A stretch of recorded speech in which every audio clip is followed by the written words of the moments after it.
So ask me the question. We'll just role play it.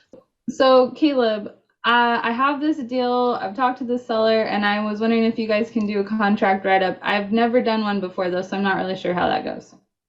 Absolutely. Would love to help you out there. So we do this two different ways. They both start the same way.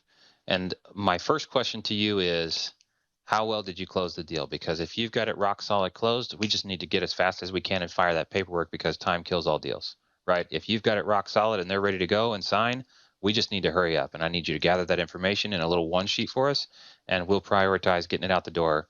You'll get it in your inbox and it goes straight to them as soon as you hit finish, right? But if you've kind of soft closed it, or there's a bunch of questions, or you didn't actually address the sort of things that would come up in a seller objection handling session, right? If they're going to ask a ton of questions about how does this work, how does that work, then the other thing we can do is we can get on the phone with the seller and actually walk them through it. But that's an additional service on top of writing the contract. Okay, so either way, it starts at that 150 is what our price for that, because it's going to take our time and we bring some expertise into how we write the contract.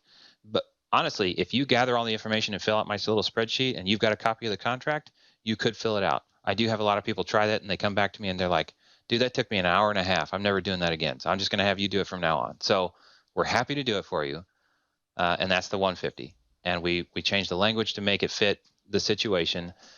But that follow-up call or scheduling time with the seller, there's just a lot of variables there, and it involves seller objection handling. We won't negotiate on your behalf, but we understand the buying side, the selling side. I've been a buyer and a seller and a wholesaler, and I've played all the different roles, and I know the questions. I've been through objection handling. I've been a closer. So we bring that to the table, and we can have that conversation with the seller. But I call it white glove service because it's high touch, man. And so we'll charge an extra 200 on top if we get the signature. So I'll put some skin in the game, and I won't collect an additional fee unless we get that signature for you.